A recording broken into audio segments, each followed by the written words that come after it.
নিজের বাড়ির গাছ থেকে জিনিস পাওয়া যে কি আনন্দের সে বলে বোঝানো যাবে না।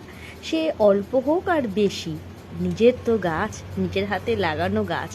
আজকে কি কি তুললাম আমার ব্যালকনি বাগান থেকে তোমাদেরকে দেখাচ্ছি, চলো দেখো। হ্যাঁ, সেই কচু পাতা, তার সাথে ফুল, তার সাথে করলা পাতা, অনেক কিছু আছে। অল্প অল্প করে তুলে নিয়েছি, যেগুলো সকালে তুলে রাখলে রাতে আমার কাজে লেগে যায়। এই দেখো কচু পাতা, এটাকেই আজকে ছিঁড়ব। কী করব সেটা তোমাদের দেখাচ্ছি পরে। যখন নিজের ব্যালকনিতেই আছে তাহলে আর বাজার যাওয়ার কি দরকার। হোক ছোট, তাতে কি হয়েছে, নিজের গাছের তো একদম টাটকা টাটকা কচু পাতা। সকালেই ছিঁড়ে নিয়ে আমি রেখে দেবো, কারণ রাতে তো গাছে হাত দেয় না, আর আমি বাড়ি ফিরতে ফিরতে অনেকই রাত হয়ে যায়। এই দেখো, দুটো কচু পাতা পেরে নিয়েছি, তার সাথে ঠাকুরের জন্য ফুলটাও পেরে নিচ্ছি।